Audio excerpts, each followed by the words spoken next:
पचुअता पसेना होला गरमी ना हाकता रबेना तो एसी लगावा रजऊ तो एसी लगावा रजऊ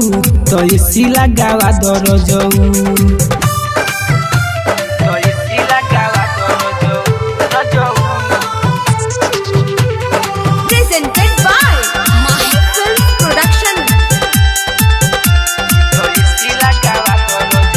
होला गरमी भिजता सड़िया देखो हमर सैया हो जदि ना तू लगवैब त हमहू चल जाए बनैहर हो होला गरमी भिजता सड़िया देखो हमर सैया हो जदि ना तू लगवैब त हमहू चल जाए बनैहर हो देख टप टप चुअता पसेना होला गरमी ना हाकता रबेना तो एसी लगावा रजऊ तो एसी लगावा रजऊ तो एसी लगावा रजऊ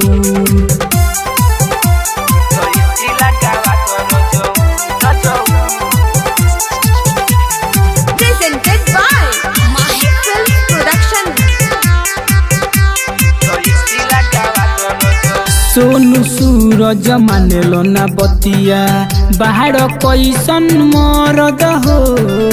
बिकी कुंदन बुझेलो ना अपना मेहरी के दर्द हो सोनू सूरज मानेलो ना बतिया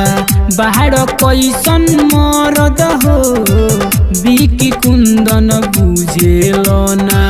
अपना मेहरी के दर्द हो देख टप टप चुअता पसेना होला गरमी ना हाकता रबेना तो एसी लगावा रजऊ तो एसी लगावा रजऊ तो एसी लगावा रजऊ। माहिर रिकॉर्डिंग स्टूडियो जगदीशपुर।